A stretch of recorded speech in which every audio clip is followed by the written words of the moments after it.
Eccoci, buonasera a tutti gli amici collegati da casa per Che Calcio Che Fa, 16ª trasmissione, la sesta del 2019. Ovviamente i temi sono sempre i soliti, le coppe, il campionato, il 27esimo turno che terrà indubbiamente botta con alcune partite molto interessanti che vedremo soprattutto nella seconda parte della trasmissione, anche perché poi sapete che Calcio Che Fa è un piccolo format che abbraccia la TV, la radio e il web, e quindi in qualche modo tratta il calcio con le varie sfaccettature, e capirete anche ovviamente dagli ospiti che interverranno oggi nella nostra trasmissione ovviamente la differenza tra una situazione e l'altra. C'è uno in particolar modo che sarà molto interessante, e quindi senza perdere troppo tempo andiamo innanzitutto a ricordare che Calcio Che Fa è trasmissione radio che viene in qualche modo trasmessa su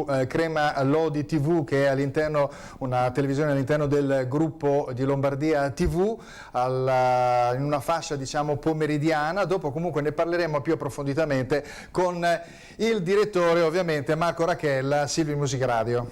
Buonasera.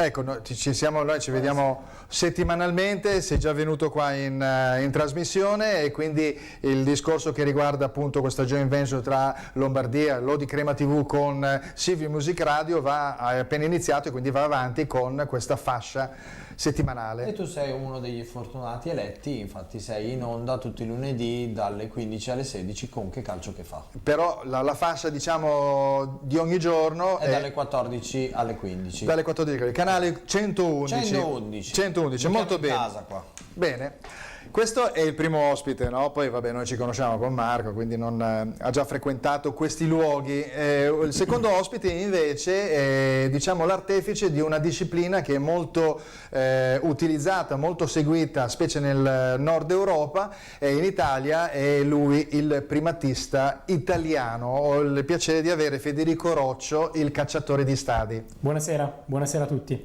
Poi ci spiegherai bene, ovviamente, cosa andiamo a parlare di questa disciplina così particolare. In ultimo, ma non per questo ultimo nel senso proprio del termine, Angelo Ferri, che è un procuratore di calcio.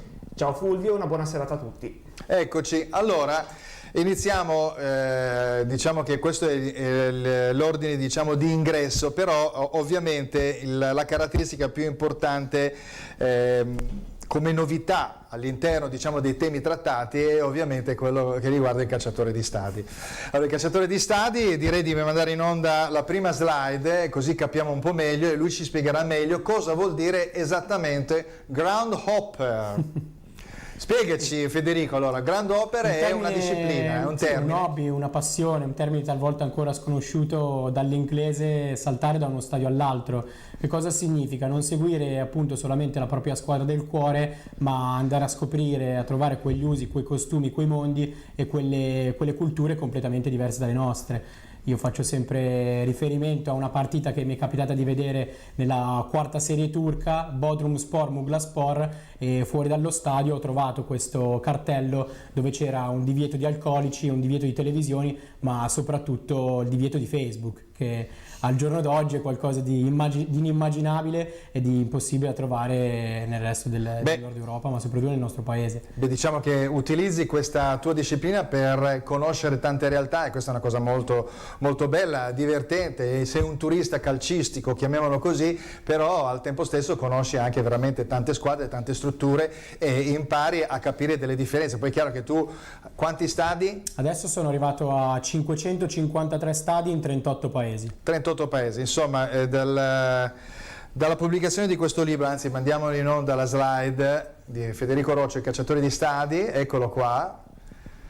È un libro che tu hai prodotto, che appunto riguarda le storie in questo inizio e poi questa continuazione che poi va all'infinito, perché adesso tra un po' mi sa che ti sta stretta l'Europa. è abbastanza evidente, però non puoi più fare il low cost partendo alle 6 del mattino da Orio al Serio, andare e tornare in giornata, per dire, scherzo ovviamente, perché ti diverti tantissimo con un gruppo di amici che ha la stessa passione, e quindi è una cosa. Come mai in Italia è meno sentito questa disciplina, mentre invece al nord, Inghilterra, mi dicevi anche la Norvegia? Sì, nasce proprio nel nord Europa, quindi tra Inghilterra, Scozia, Norvegia, Germania, Olanda, lì è molto praticata già da molti anni. In Italia pian piano sta venendo fuori, di questo sono davvero contento. Infatti ormai non c'è più il ragazzo che va solamente a Madrid per vedere la città, ma spesso troviamo il ragazzo che va a Madrid per vedere il Bernabeu, piuttosto che a Monaco di Baviera, non solamente per farsi il litro di birra o lo stinco, ma anche per visitare l'Allianz. Quindi è una passione che pian piano sta arrivando anche nel nostro paese. Ecco, vedendo, questo è il libro, no? Sul libro vedo ovviamente Italia 182, quindi di stati visitati, quindi insomma non sono pochini, è chiaro che hai messo di tutto, no? Però c'hai 46 della Scozia, 44 della Svizzera. Mi sembra che anche San Marino non è da poco, credo con 11 stati, non pensavo neanche che esistessero 11 nemmeno io quando sono arrivato a San Marino. Ecco, poi appunto la Turchia, i Bodrum, però recentemente sei stato a Istanbul e quindi hai fatto il tour. Il Kitalarasi Derby, Galatasaray Fenerbahce, dove ho trovato un'atmosfera e uno spettacolo sugli spalti davvero fantastico, e lì poi abbiamo aggiunto andando a vedere anche il Besiktas, il Fenerbahce e il Kasimpasa. Quindi abbiamo visitato anche altri stadi. Ecco, tantissima Inghilterra, tantissima Scozia, si vede che sei proprio attratto da quella. In Scozia ho avuto la fortuna di vivere per 5 mesi, quindi ecco. sono riuscito a visitare tutta la Scozia e gran parte dell'Inghilterra. Poi abbiamo 10 stadi a Cipro. Sì. 14 in Romania, poi vabbè, salvo gli aggiornamenti dell'ultimo periodo, Malta 5, la Serbia, la Bulgaria, l'Austria, insomma Croazia, tantissime. Adesso io però ne prendo uno a caso, così, e mi dispiace, quello che viene, vediamo cosa viene qua. Moffat Academy Upper Annandale. È una squadra scozzese, di bassa lega scozzese. Sono andato a vedere una partita 1 anno e mezzo fa. Questo invece, poi ti lascio, non continuiamo più con il giochino, il Dimotico Gipedo Chersonisu. Questo dovrebbe essere a Cipro, no, in Grecia. In Grecia, Chersonissos. Vabbè, insomma, è l'isola di Creta. È una bella, diciamo, disciplina, appunto, soprattutto per il semplice fatto che si può in questo modo visitare veramente tantissimo, entrare nelle pieghe anche se sono tifosi, però anche lì tu stai facendo veramente una cultura anche nel modo di fare il tifo, no? Mi hai detto che ad esempio sei andato a Kiev a vedere la Dinamo Kiev e meno male che c'erano le torce che li scaldavano, perché erano meno 15. Meno 8 gradi percepiti, meno 15. Meno 15. Un freddo pazzesco. Va bene, allora in questo punto qua prendiamo il là per riuscire ad allargarci anche agli altri ospiti da questo punto di vista. Andiamo con la slide numero 3. Ecco, Juventus Stadium è un esempio da seguire. Parto da te ovviamente per il semplice fatto che leggo una cosa velocissima: capienza 41.507 posti a sedere, posteggi 4.000 posti auto, area commerciale 34.000 metri quadri, skybox 64, posti stampa 275, bar 21, aree di ristorazione 8 e 2 ristoranti per 4.000 pasti. Quindi è una tipologia di stadio che, se lo fa la Juventus con 41.000, non so, penso a San Siro che dovrebbe essere abbattuto a 60.000 come capienza. A seconda delle varie realtà credo che si possa calibrare e trovare il giusto equilibrio tra i tifosi e la nuova struttura. Come mai non riusciamo ad avvicinarci a queste nuove strutture?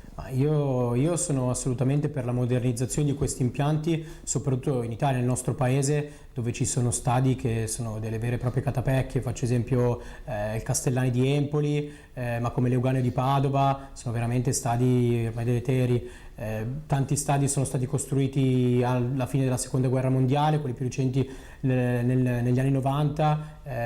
L'Artemio Franchi di Firenze è costruito a D, proprio per ricordare la D del Duce Mussolini. Bari, se non sbaglio, fine degli anni 90, all'inizio degli anni 90 per Italia 90, per i mondiali. Sì. C'è bisogno di fare questa modernizzazione.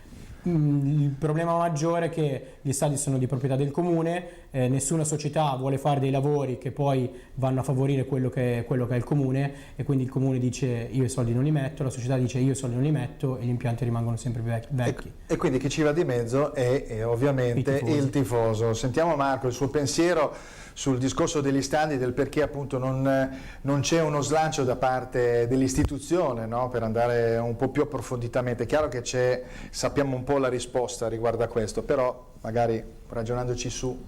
Io sono rimasto sempre basito da questa cosa, non ho mai capito perché non hanno voluto investire, se non ovviamente nel periodo di Italia 90 nel rifare tutto, anche perché ce l'hanno imposto e quindi la risposta si è detta.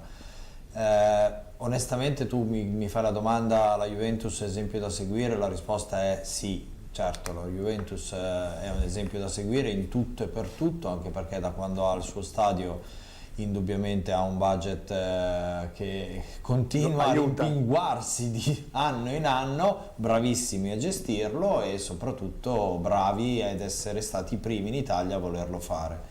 Detto ciò, si continua a parlare dello stadio di Milano, si continua a parlare dello stadio di Roma, si continua a parlare di tante cose, però se finché non faremo un altro mondiale in Italia la vedo veramente dura. È dura, eh? Adesso magari quando il Milan vincerà il prossimo scudetto magari qualche fondo finanziario ci regalerà uno stadio. Ecco, invece il pensiero di Angelo riguardo il discorso degli stadi, perché dopo alla fine, pensando anche dal punto di vista diciamo economico-finanziario, riuscire a recuperare delle energie per tutto il sistema calcio e quindi in qualche modo equiparare lo stadio a una struttura commerciale, e diventano anche dei centri commerciali, no? Per tantissime altre cose, l'albergo, i negozi, i ristoranti vari, eccetera, eccetera. Questo in fin dei conti potrebbe aiutare le società, visto che mancano soldi, no? Per quale motivo non si riesce in questo momento ad andare avanti e cercare di accelerare questo discorso, altrimenti rimaniamo sempre dietro agli altri sistemi calcistici europei. Ma io sono stato allo Juventus Stadium ed è uno stadio che rispetto alla media degli stadi italiani è avanti anni luce. È uno stadio all'avanguardia e non per niente la Juventus, da quando ha iniziato ad avere uno stadio di proprietà, ha vinto 8 scudetti consecutivi. Ci sono due squadre oltre a Juventus che hanno uno stadio di proprietà, una è l'Udinese e una è il Frosinone, sono altrettanti stadi che sono dei gioielli, e rispetto alla media degli stadi dove, come diceva prima Federico, parliamo di stadi anni 70-80 che non sono mai stati modernizzati, questi 3 stadi, aggiungo il quarto, quello della Gian Erminio, che magari è uno stadio poco conosciuto ma è un gioiellino, visto che è una squadra partita dalla promozione arrivata in Serie C, si è fatta allo stadio di proprietà e sta ottenendo risultati importanti. Sono stadi che danno la possibilità anche di coinvolgere le famiglie, andare allo stadio magari con la moglie, con i propri figli, cosa che in altre città non è possibile. Qual è il motivo per cui non si fa da altre parti? Forse quello che è stato detto prima: gli stadi sono comunali e prima di avere la concessione di fare uno stadio nuovo bisogna chiedere probabilmente al comune. A questo punto qua mi porti subito sulla domanda che forse in una precedente puntata avevo già rivolto anche a Marco. Sentiamo quindi il pensiero vostro a Federico e Angelo per ciò che riguarda lo stadio di San Siro, visto che ci sono varie teorie, quindi innanzitutto le 2 squadre si concentreranno sul progetto unico e poi in ogni caso è l'idea, diciamo, di riuscire in qualche modo a o rivitalizzare lo stadio, quello che è esistente, quindi ricalibrando in qualche modo, oppure costruirlo a fianco nella zona dei parcheggi. Quindi il pensiero di Angelo riguarda questo? Io credo che lo stadio di San Siro deve essere modernizzato sicuramente, magari ridotta la capienza a 55-60 mila spettatori. Deve essere fatta una partnership tra Milan e Inter. Beh, quella c'è già, ormai l'idea c'è, quindi è quella di abbattere comunque a livello la capienza a 60.000 posti, perché poi alla fine è quello, sono anche poi anche una logica anche di aumento di prezzi, perché è ovvio che dopo alla fine ci sarà anche un discorso del genere. E riportarlo a quello che era 25-30 anni fa, quando in prossimità di Italia 90, come era stato costruito San Siro, era veramente una bomboniera, era il gioiello di tutta Europa. Vabbè, quindi questo, arrivato a un certo punto, ecco, sentiamo Federico riguardo a questo, poi gli devo domandare qual è lo stadio più bello dove sta. Anch'io ovviamente sono di questo parere, nel senso che uno stadio come San Siro non potrei mai dire sì, abbattiamolo. Per me è un pezzo di cuore, la mia seconda casa. Tu sei stato a Wembley? Sì, sono stato l'hanno buttato giù. Lo so, però mi piacerebbe il cuore dire Siamo sì, buttiamo giù passionali. San Siro, quindi assolutamente sì, io non potrei mai abbatterlo, anche se secondo me il Milan e l'Inter sono due squadre, due società che hanno obbligatoriamente bisogno di uno stadio di proprietà, soprattutto per, come dicevamo prima, per gli introiti che sta avendo la Juventus, ma come sta avendo anche il Frosinone col Benito Stirpe, quindi assolutamente bisogno. Io farei questa mega offerta al comune, ma per averlo in concessione anche per 8 anni, 50 anni, 100 anni e fare tutti quei lavori di ristrutturazione. Lo stadio più bello dove sei stato? Celtic Park di Glasgow, dove ho trovato l'atmosfera. Ha già risposto, ragazzi. Senza ombra di dubbio. E invece quello proprio più brutto che... Ma io non ho mai uno stadio, diciamo, più brutto, nel senso che comunque ho visto stadi anche nella Serie B slovena, come dicevo prima la quarta serie turca. In Italia, secondo me, la città che ha avuto il peggior impianto, forse i peggiori impianti, è Cagliari. Cagliari, ho visitato Sant'Elia, Isarenas e Sardegna Arena. Sant'Elia ha una visibilità che è pari a zero, l'Isarenas era costruito con i tubolari dell'oratorio, Sì, Sardegna Arena visitato lo scorso anno, fino a un'ora prima della partita Cagliari-Milan sembrava dovesse essere sospesa per vento. Infatti nel mi 2018 ricordo, certo, mi ricordo questa cosa qua. Sentiamo Marco brevemente anche il tuo pensiero riguardo a San Siro, allora, quindi lo ricordiamo. Io adoro lo stadio di San Siro, abbatterlo sarebbe una di quelle cose che va contro ogni principio di logica, anche perché come sempre basta secondo me sedersi a un tavolo e ragionarsela. Se Milan e Inter sono davvero intenzionati a costruire uno stadio, allora forse se il Comune di Milano si mette nelle grazie e nell'idea soprattutto di monetizzare la cosa, perché di questo stiamo parlando, magari Milan e Inter una proposta per ristrutturare lo stadio, ma soprattutto anche in funzione di quello che manca allo stadio di San Siro, che è quello che fa monetizzare poi la Juventus, che sono tutti questi ristoranti, le aree di interesse comune e la possibilità di andare allo stadio oggettivamente con mia figlia che ha 8 anni e non avere il patema d'animo. Sì, che poi dopo penso che se ci si ripensa un attimo anche come può essere ristrutturato, il terzo anello potrebbe diventare la zona, diciamo, di ristoranti, commerciale, con degli ascensori lateralmente, utilizzare, diciamo, tutte le varie torri di accesso e mantenere, chiaro che devi ristrutturarlo da un punto di vista proprio non solo estetico ma anche proprio come struttura per le sedute, per gli accessi, perché anche lì insomma non è facilissimo dover fare scale, no, rampe, e questo vabbè, fa anche parte diciamo, del ricordo romantico di queste rampe. Se ci pensate, le rampe quelle esterne del San Siro, appunto tipico degli anni 70 o agli anni 50, era quello incredibile, perché poi era lunga, era l'afflusso e il deflusso era molto semplice e ragionato, no? Se ci pensiamo, un po' lungo, ora magari si prendevano le scale. Lo è tuttora lungo. Lo è tuttora lungo, vabbè. Va bene, andiamo avanti invece. Allora, stiamo parlando del calcio italiano e vediamo il calcio italiano che cosa ci regala invece. Vediamo slide numero 4, calcio italiano, zero peso politico. L'altro giorno c'è stato un fallo su Schick nella partita Porto-Roma di Champions League. Io ho una mia ipotesi, mi dicono che sono sempre il complottista, però insomma mi rendo conto che dare un calcio di rigore all'ultimissimo secondo è sempre molto difficile per una squadra italiana, mentre è successo in precedenza con squadre straniere, specie quelle che sono le solite che vincono per esempio le Coppe dei Campioni e le Champions. Sei d'accordo su questo fatto? È una mia esagerazione, Marco? Sai che io ho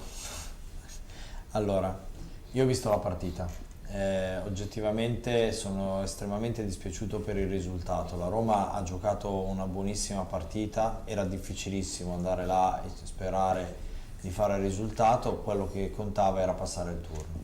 Detto ciò, e per rispondere alla tua domanda, mi chiedo a questo punto dove stiamo andando con la VAR, visto che c'era, mi chiedo perché al 117esimo è stato dato un tipo di rigore e poi non è stato dato serve a un altro. niente. Non serve davvero niente, nonostante io sia un grande sostenitore della VAR. Forse a questo punto veramente, anche per l'episodio che è capitato all'Inter contro la Fiorentina, converrebbe che decidessero in queste situazioni proprio,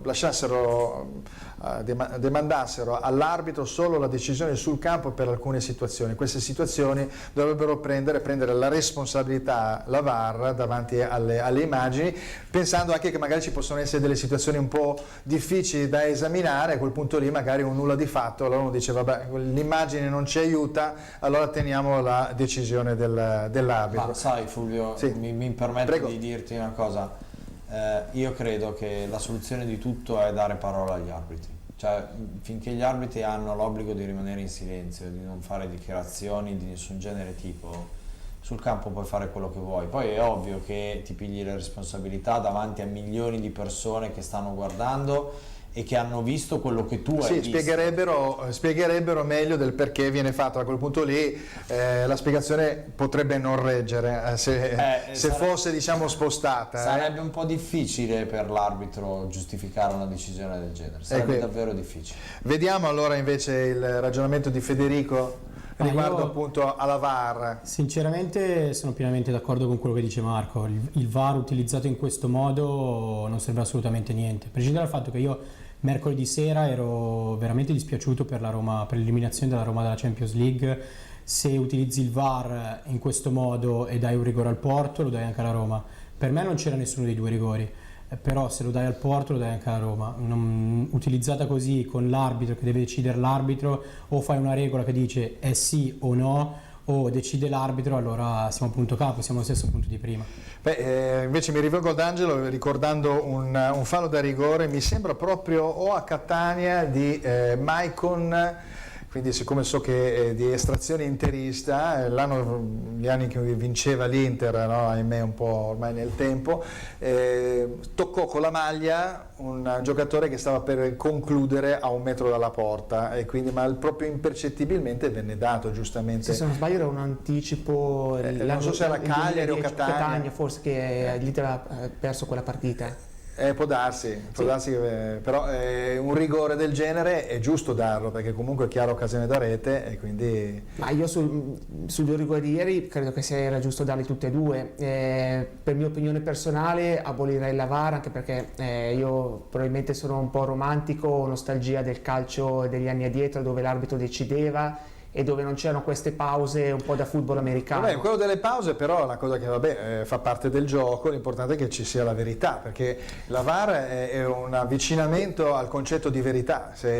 L'anno scorso fino alla partita con la Inter-Juventus era andato abbastanza bene, anzi molto bene. Però è anche difficile, ma questa è una mia opinione personale, arrivare al 100% della verità, perché non sarà mai come la VAR del tennis, dove è un fatto oggettivo, dove la pallina è dentro o fuori. Ci sarà sempre una discrezionalità dell'arbitro, usata in questo modo a mio avviso serve a poco, anzi serve solamente ad alimentare polemiche, come è stata la partita di mercoledì tra Porto e Roma. Ecco, rimaniamo sempre su Angelo, anche se facciamo vedere la diapositiva, la numero 5, cambiando argomento. Ecco qua, quindi parliamo di procuratori, e quindi a questo punto sei preso parte in causa, quando dal 2020 torna l'album FIFA dei procuratori che avevano tolto 2 anni fa, mi sembra, o 3 anni fa. Sì, 3 anni fa, tra l'altro credo che oggi forse c'era il primo esame preliminare, perché doveva veramente fare il tesserino.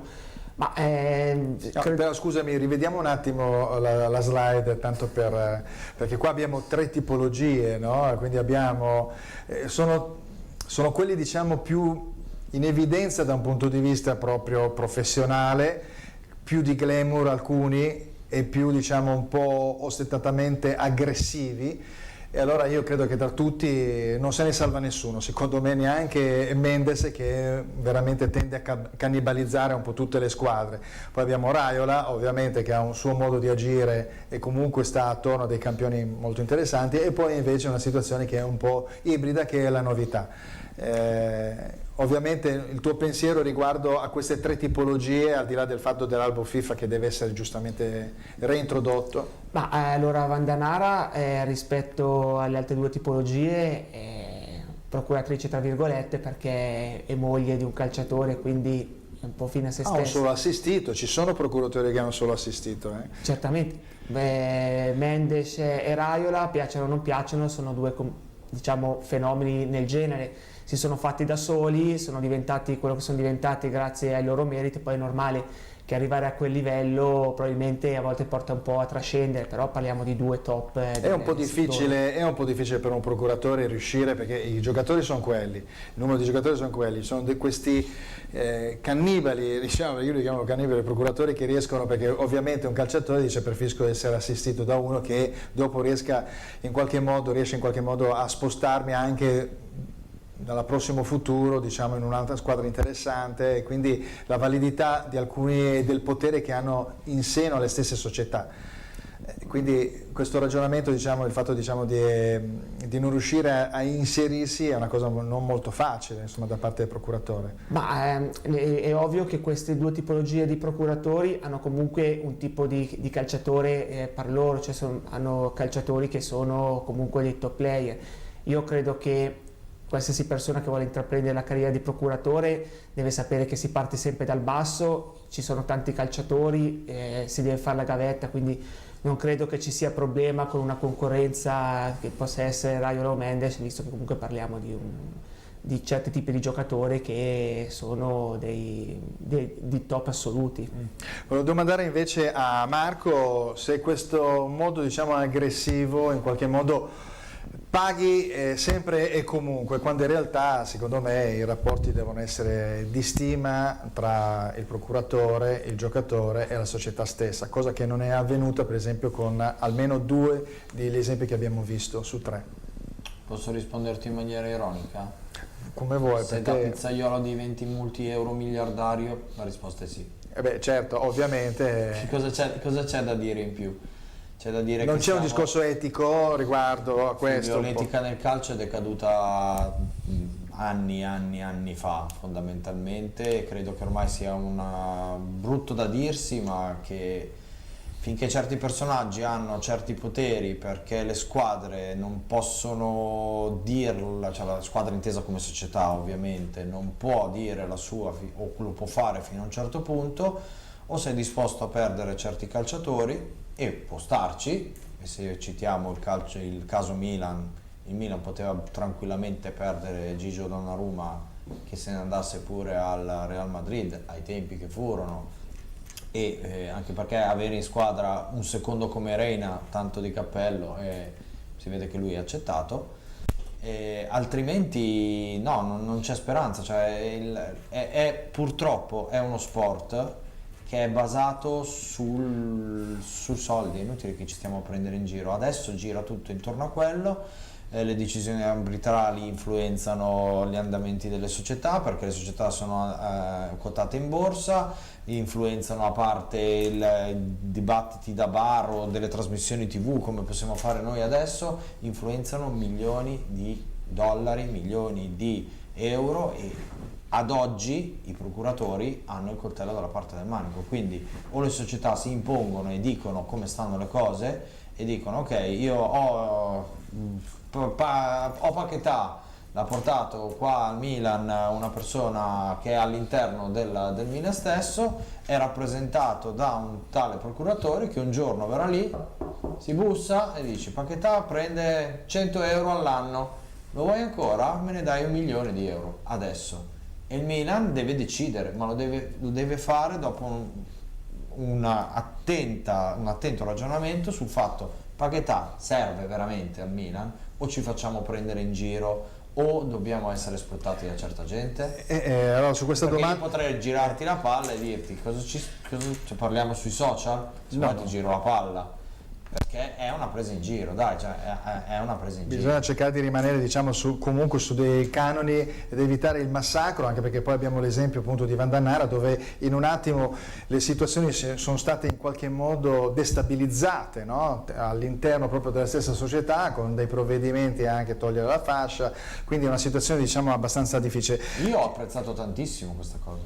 Sì, no, Io, infatti davvero, è un discorso. Guarda che è stato un gesto fortissimo della società per far capire a una persona che comunque sei stipendiato.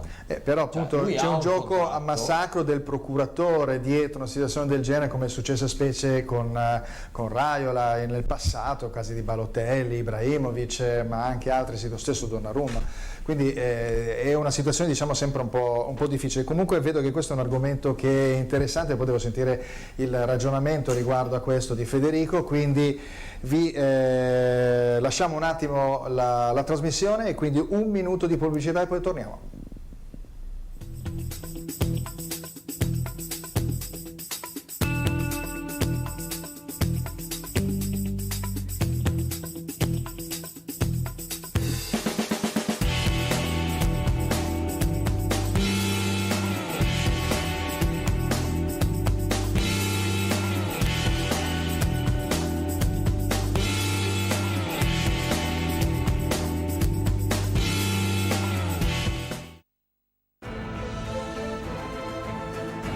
Passione, emozione, sensazione e ancora euforia, divertimento e simpatia. Non rinunciare a tutto questo. Scarica l'app di Silver Music Radio, SM Radio, e ascoltala dove vuoi.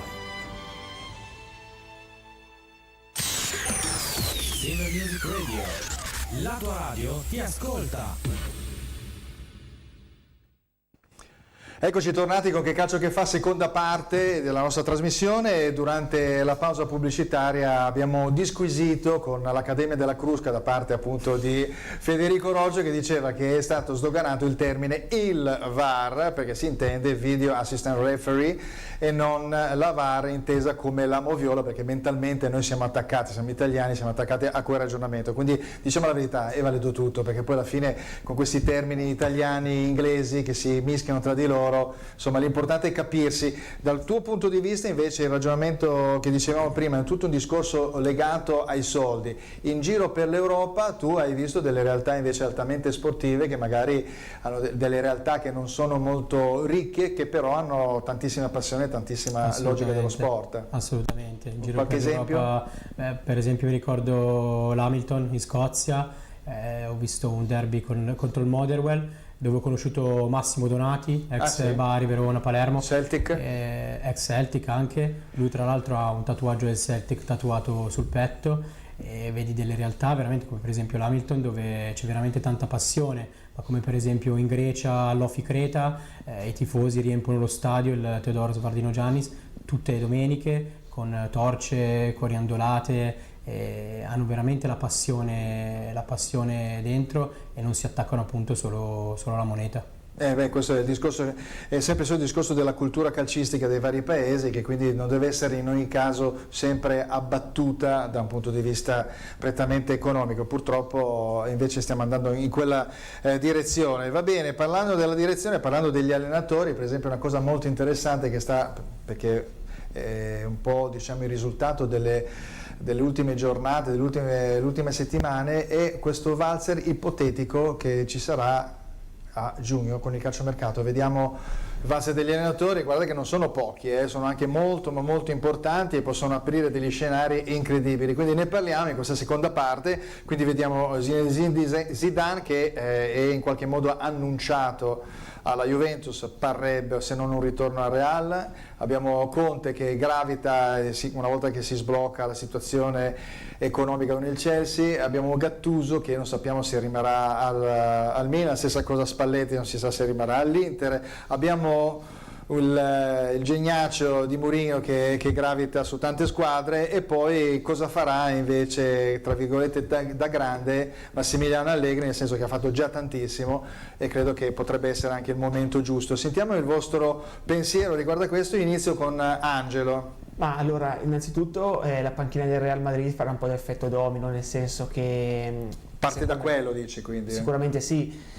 Si vocifera che già la settimana prossima il Real Madrid potrebbe riprendere Zidane, e quindi significherebbe che la Juventus... Ecco, io ho sentito questa cosa, io la trovo veramente scandalosa, perché è un'ipotesi incredibile, perché non fai vincere a un allenatore che si è conquistato sul campo il suo quinto scudetto, giusto? Sarebbe il quinto scudetto? insomma, credo che sia una cosa veramente terribile, perché salta la partita, non supera gli ottavi con l'Atletico Madrid e viene esonerato. Io non trovo che sia una cosa, no? Cosa ne pensi? Sì, è normale che a Real Madrid un po' di... scusami, dicevi di Allegri, nel senso che... Sì. Io credo che probabilmente Allegri non è mai stato amato dai tifosi della Juventus dal primo giorno. Con gli scudetti consecutivi la situazione si è un po' ripianata, ma c'è da dire che il fatto di non vincere la Champions probabilmente peserà tantissimo sul futuro di Allegri. Beh, ma anche vincerla, perché molti dicono che praticamente una volta vinta puoi anche aver chiuso il tuo ciclo, puoi anche andare ad allenare il Manchester United, tanto per dirne una. Ma io non sarei così sorpreso se invece Allegri prendesse un anno sabbatico, un po' come successe a Guardiola qualche tempo fa. Può anche essere, quindi per Anche vedere perché come sono stanno le 5 anni cose, non si logoranti. brucia, si disintossica, l'ha fatto anche lo stesso Ancelotti.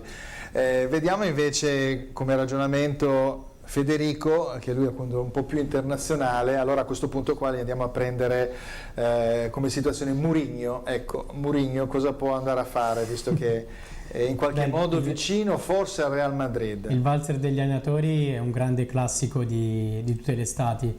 Mourinho, secondo me, se Marotta ha piantato i paletti giusti, potrebbe anche tornare all'Inter e costruire di nuovo una grande Inter come fece nel 2010. Mio parere personale. Questo è il tuo parere personale. Invece rivolgo invece a Marco l'ipotesi invece di Gattuso, che al di là che possa centrare l'obiettivo o non centrarlo, forse la logica di Elliott è quella comunque di cambiare allenatore. Allora, la figura di Gattuso è una figura che io ho difeso a spada tratta dal primo giorno che è arrivato al Milan, esattamente come difesi Inzaghi tanti anni fa. Sì. Detto ciò, non dare la possibilità a un allenatore che ti ha pescato nel fango e ti ha portato al terzo posto, il tutto sempre considerando che il Milan, da quando è allenato da Gattuso, è la seconda squadra dietro la Juventus che ha fatto più punti in assoluto, sarebbe da idioti. Questo è il mio parere professionale. Poi siamo perfettamente d'accordo che dire che si ha in panchina Conte, faccio il primo nome, o uno di quelli che hai fatto vedere prima nella slide, dici è molto più bello, ha un appeal diverso. Però Gattuso è uno di quegli allenatori per te che serviva al Milan. È inamovibile in questo momento qua, quindi com'è? In questo preciso momento credo che sia la persona più onesta all'interno del mondo calcio che ci sia, ma onesta in tutto e per tutto. Cioè Gattuso, quando il suo Milan ha giocato male, non si è mai tirato indietro. No, infatti è molto onesta, sta facendo molto bene anche. E onesta anche per la conferenza stampa che ha fatto dopo la vittoria sull'Empoli, perché ha menzionato un giocatore contro il quale tutta la stampa è stata accaniva, Ciananoglu? No, ti parlo di Montolivo. Pensavo Ciananoglu che ha okay. avuto Gattuso su Montolivo, perché è stato secondo me un signore a ringraziare, in primis uno che non ha mai giocato, per l'apporto che dà allo spogliatoio del Milan. Poi si può discutere sul perché non gioca, sì, però questo secondo me è un esempio proprio lampante di che persona è. Per affrancarsi ulteriormente alla squadra e di conseguenza creare quei legami, anche lo stesso dicevo prima Ciananoglu, perché Ciananoglu è sempre stato molto criticato dai stessi tifosi e invece guarda caso sta venendo anche fuori le ultime partite, quindi Sentiamo invece un milanista doc, invece del suo pensiero per ciò che riguarda per esempio Paquetá, no? Prima parlava Paquetá, quindi all'interno della società è stato acquistato da Leonardo, quindi vuol dire che c'è un occhio lungo che va a scegliere determinati giocatori, li guarda, li studia e li riporta, quindi è una situazione che appunto potrebbe anche prevedere, visto anche un'idiosincrasia che esiste tra il direttore generale e Gattuso, a una dismissione magari di Gattuso stesso. Io dico che in ogni caso Gattuso uscirebbe vincitore. No, esattamente, concordo anch'io con quello che dite. Non dimentichiamoci che Leonardo è stato autore di aver portato in Italia Kakà, ha portato Pato e oggi ha portato Paquetá, che fino adesso si sta rivelando una scommessa vinta, una scommessa azzeccata. sono proprio lui e Piontek che in questo momento hanno dato quella scossa al Milan e stanno facendo vincere le partite. Ecco, adesso che siete inquadrati tutti e due, Federico dovresti scegliere un allenatore al posto di Spalletti per l'Inter di Ferri, e viceversa Ferri dovrebbe sceglierne uno, Angelo dovrebbe scegliere uno per il Milan. Vediamo, senza giochi sporchi. Vabbè, se io dovessi scegliere un allenatore per l'Inter in questo momento sceglierei Mourinho, ripeto. Mourinho è forse l'unica piazza in cui è rimasto amato dai tifosi, perché nelle altre piazze ormai si è fatto un po' terra bruciata, dal Chelsea al Manchester a Madrid, quindi un tifoso interista ama Mourinho ama l'Inter e in questo momento quindi per distruggerlo completamente lo fai andare diciamo al Milan.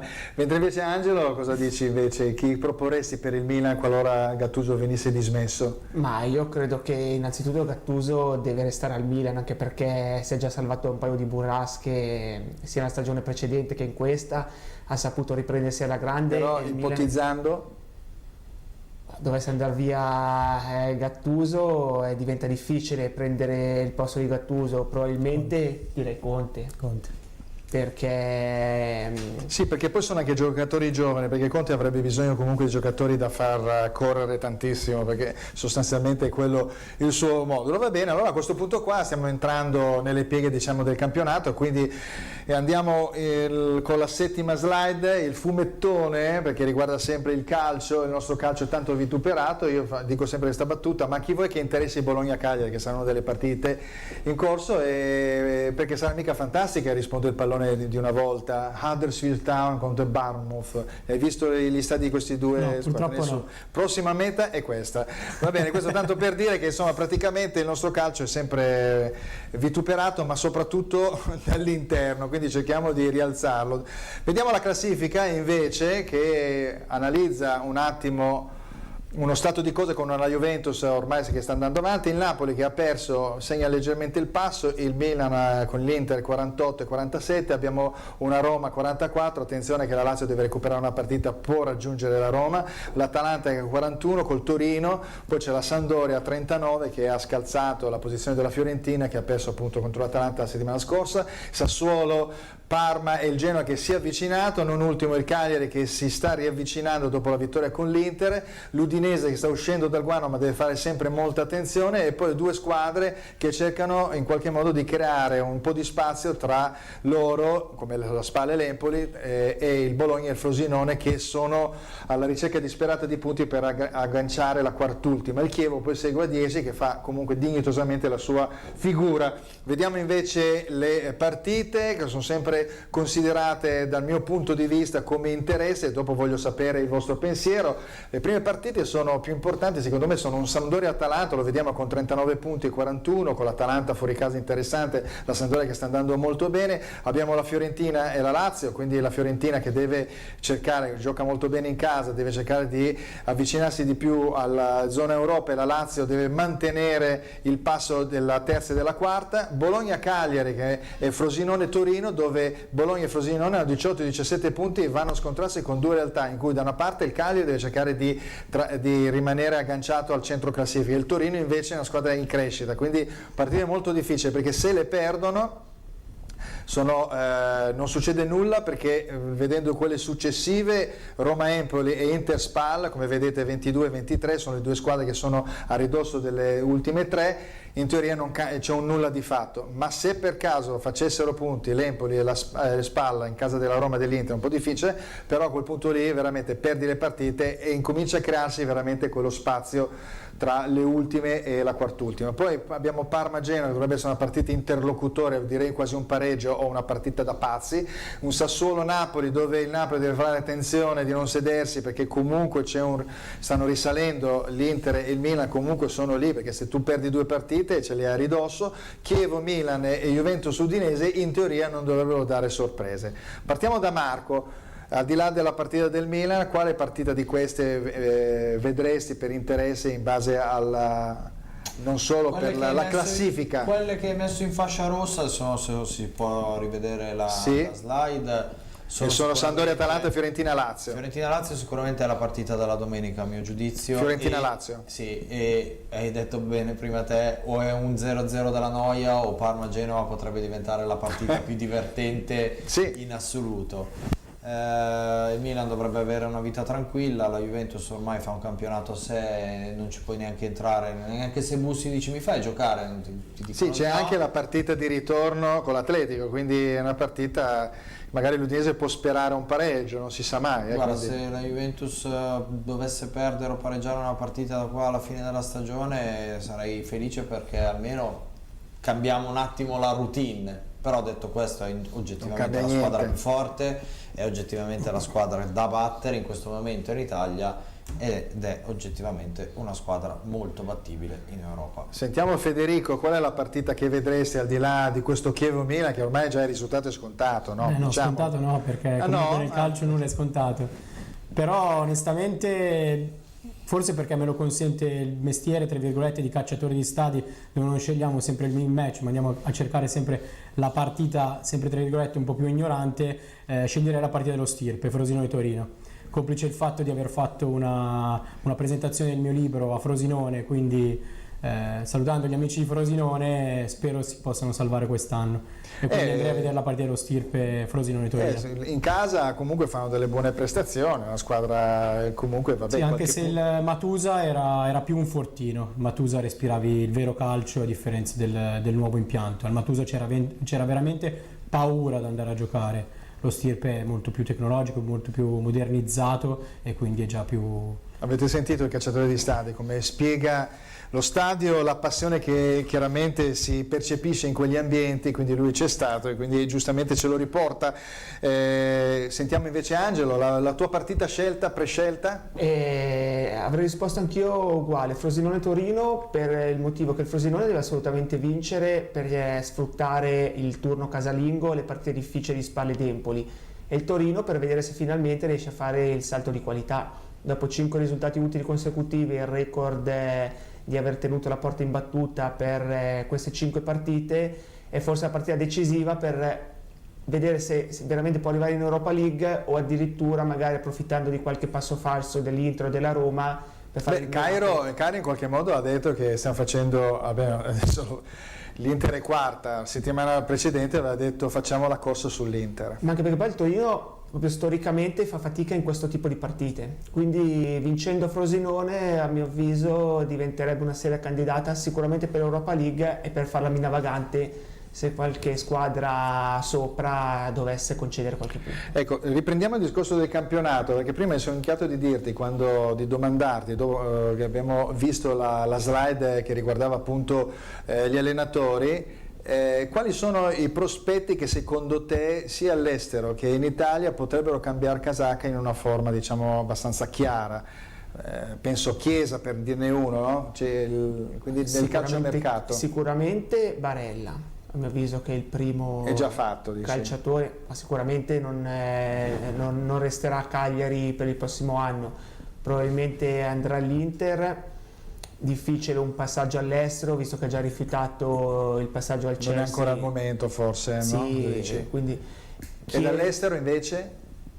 Ma all'estero sicuramente Isco, visto che al Real Madrid non sta trovando più spazio, ci potrebbe essere anche la possibilità che Isco arrivi in Italia. Non è un problema di interpretazione del gioco della squadra del Real Madrid, che quest'anno non si è capito bene, effettivamente è un anno di transizione, al di là del fatto che sono usciti dalla Coppa, ma anche Zidane per esempio faceva giocare tutti i fantasisti insieme certe volte, invece quest'anno un po' meno. Isco però parliamo di un giocatore che addirittura con l'Ajax non è andato neanche in panchina, cioè proprio ormai ai margini del progetto del Real Madrid.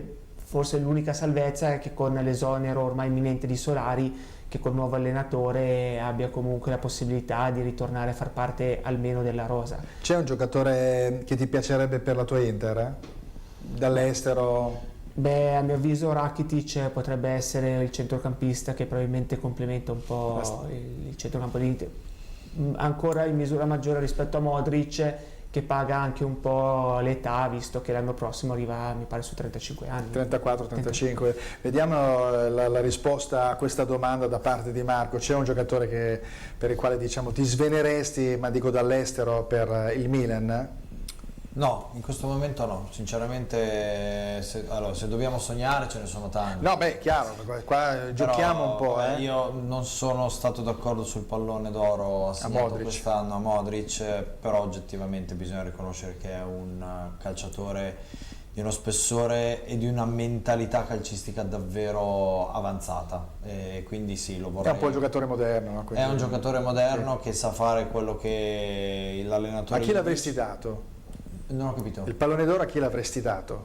A chi avrei dato il pallone d'oro? Sinceramente l'avrei dato a Cristiano Ronaldo. Ancora? In chiusura di un'epoca Real Madrid. E apro una piccola parentesi su quello che avete detto su Real Madrid.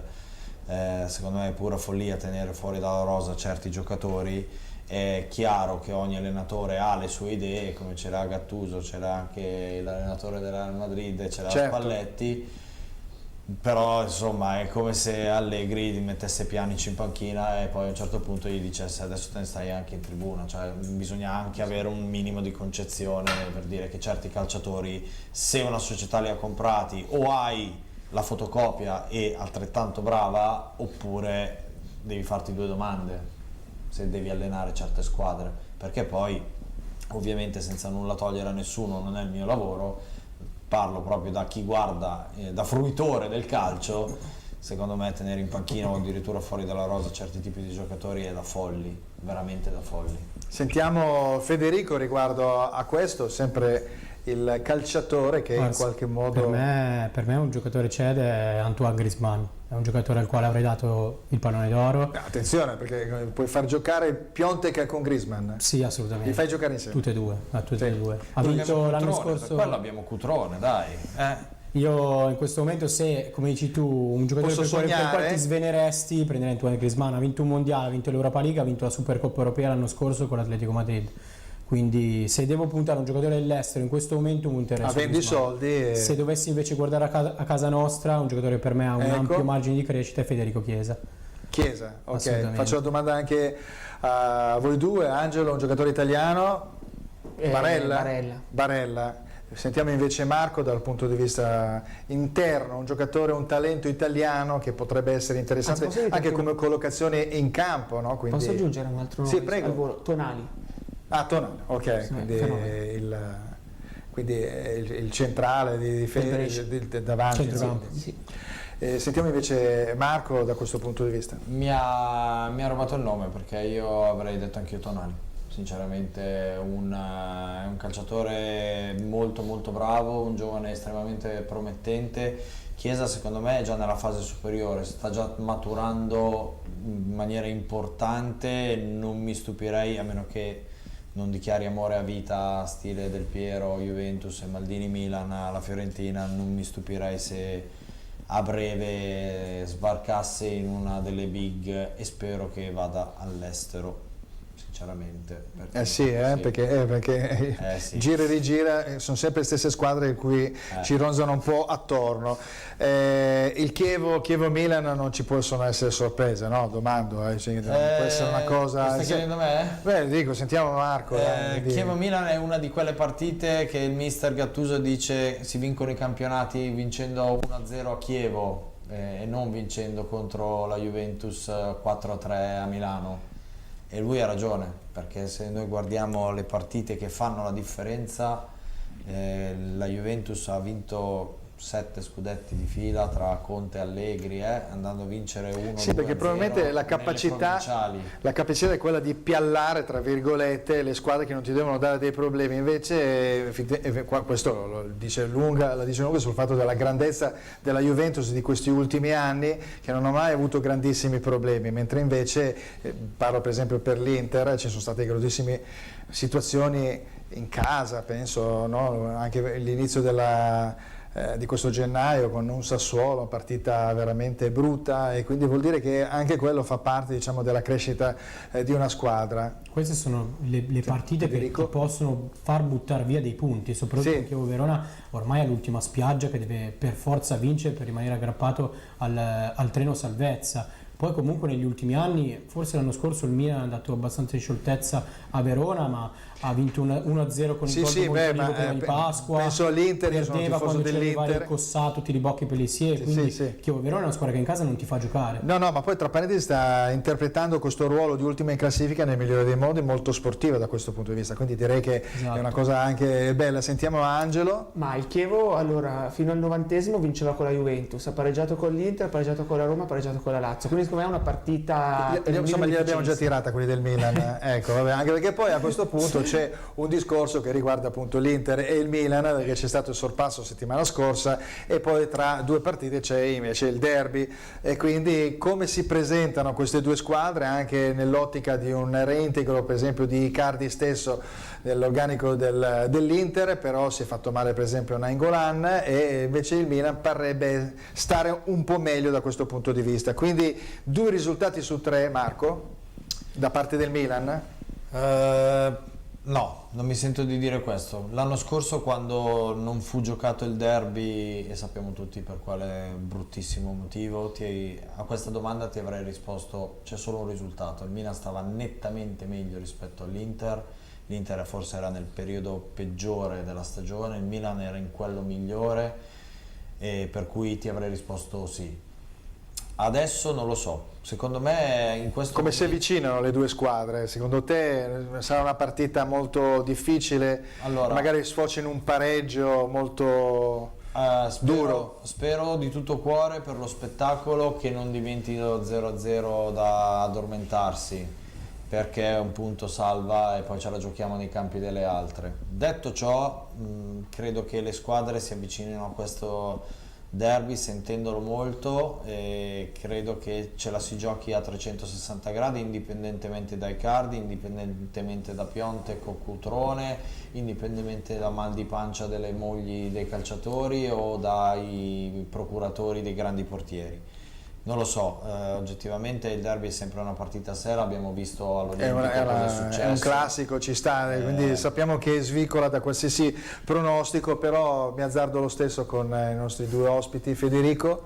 Allora io per una questione puramente scaramantica prima del derby non mi esprimo mai, però dico che solitamente la squadra che arriva meglio al derby, la squadra che arriva favorita al derby è quella che poi puntualmente perde.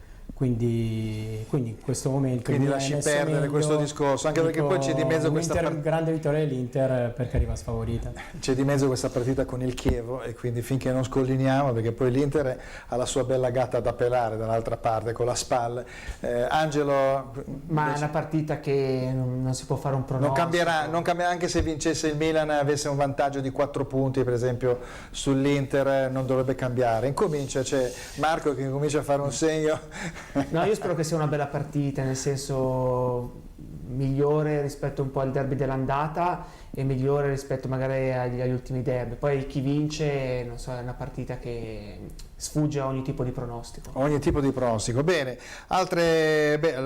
il Napoli, ecco per esempio ciò che riguardava, dicevamo prima del Napoli, che in fin dei conti 56 punti, se per caso si impallasse con il Sassuolo, perché ha dei problemi di gol il Napoli, no? Lo vediamo nelle ultime partite, Mertens si è un po' bloccato, Milik segna a seconda delle varie situazioni, Insigne non fa grandi giocate, però alla fine dopo non segni, e quindi è arrivato a un certo punto, metti caso che il Milan inanella anche vincendo il derby, e loro perdono dei punti, incomincia ad avvicinarsi un po' il discorso, sono 8 punti, 7 punti, 6 punti, insomma fino alla fine del campionato credo che il Napoli si aprirebbe, diciamo, questo nuovo fronte. Sei d'accordo, una riapertura da questo punto di vista per il Napoli, oppure il Napoli è così superiore alle altre 3-4 che stanno dietro? Il Napoli è superiore, non c'è dubbio a riguardo, anche perché è vero, oggettivamente se uno guarda il tabellino 0-0, 1-0, però il Napoli produce una quantità di occasioni gol che io non so cioè, secondo me devono andarsi veramente a far benedire da San Gennaro, perché è proprio uno di quei momenti dove la palla non vuole entrare, perché non è che giocano male, anzi giocano benissimo, cioè il gioco del Napoli non è cambiato. È cambiato questo modulo che insomma da questo 4-3-3 è diventato questo 4-4-2 che con l'arretramento di Callecon stile Suso che ogni tanto fa il quarto di centrocampo, insomma. Però all'atto pratico il Napoli produce una quantità di gioco, una mole di possesso palla e soprattutto una quantità, che è quello che conta, di occasioni gol, che non è più una questione gioco male, non arrivo davanti alla porta, ma è non le metto dentro. Perché vuol dire che è testimone, come hai detto tu, di un buon gioco. Ecco, una cosa velocissima, siamo in chiusura della trasmissione. Il Napoli può segnare un po' il passo in questo momento e tentare anche da parte dell'Inter e del Milan un riavvicinamento per la seconda posizione? Secondo me il Napoli è superiore, sì, ma sulla carta, nel senso che in questo momento ad essere a 16 punti dalla Juve subentrerà il fattore psicologico, quindi ti importerà dare tutto per vincere l'Europa League, perché ormai come obiettivo rimane solo quello, rimarrai certamente nelle prime 4 per arrivare secondo, terzo, quarto, fondamentalmente. Quindi secondo te Europa League? Quindi, no, non dico che vince l'Europa League, però punterà a vincere l'Europa League. Vuol dire molto mollerà il campionato tutto sommato ci sta dentro, e quindi se vai a vincere l'Europa League almeno hai fatto ti sei preso una bella soddisfazione. Invece Angelo, chiusura? Sull'Europa League sono d'accordo anch'io, ma però credo che il Napoli non mollerà. No, ma il secondo posto non è in discussione. Inter, Milan e Roma si giocheranno gli altri 2 posti per la Champions League. Va bene, siamo arrivati alla fine della trasmissione, sempre molto veloce e piacevole anche con gli amici che vengono sempre a trovarci qui a Che Calcio Che Fa, quindi il nostro momento di beneficenza con il canile municipale Monte Contessa di Genova, che è un bellissimo canile dove ci sono bellissimi cani e veramente che aspettano di essere adottati, quindi rivolgetevi direttamente sul sito, andate a vedere automaticamente, e c'è uno in particolar modo che si chiama Pongo, quindi è un bellissimo bracco da prendere, quindi ve lo consiglio. Mentre invece a questo punto saluto Federico Roccio. Saluto a voi, grazie mille a tutti. Perché con la regia ho anticipato una cosa. Federico Roccio, ti saluto però con il libro, ovviamente, Il cacciatore di stadi, eccolo qua. Un saluto a tutti, grazie. Saluto Marco Rachella, il direttore di Silvio Music Radio. Grazie Fulvio, grazie a tutti, buona serata. E questo è il là per vedere la tabella che è stata anticipata precedentemente, che riguarda appunto Che Calcio Che Fa con tutte le sue sfaccettature. Quindi Che Calcio Che Fa è su Lombardia TV il venerdì alle ore 21, sabato alle ore 18 in replica, in radio su Silvio Music Radio, lunedì alle ore 15 su silviomusicradio.it, Lodi Crema TV canale 111, ricordatevi anche dalle 14 alle 15 tutta la settimana, sul web con checalciochefa.com e checalciochefa.it. Saluto poi alla fine il procuratore di calcio Angelo Ferri, grazie per essere venuto, perché sei venuto anche un po' più distante, quindi grazie per la tua compagnia. Grazie a te Fulvio, una buona serata a tutti. Benissimo, grazie, noi ci vediamo settimana prossima con altri ospiti e tantissimo altro calcio. Buona serata.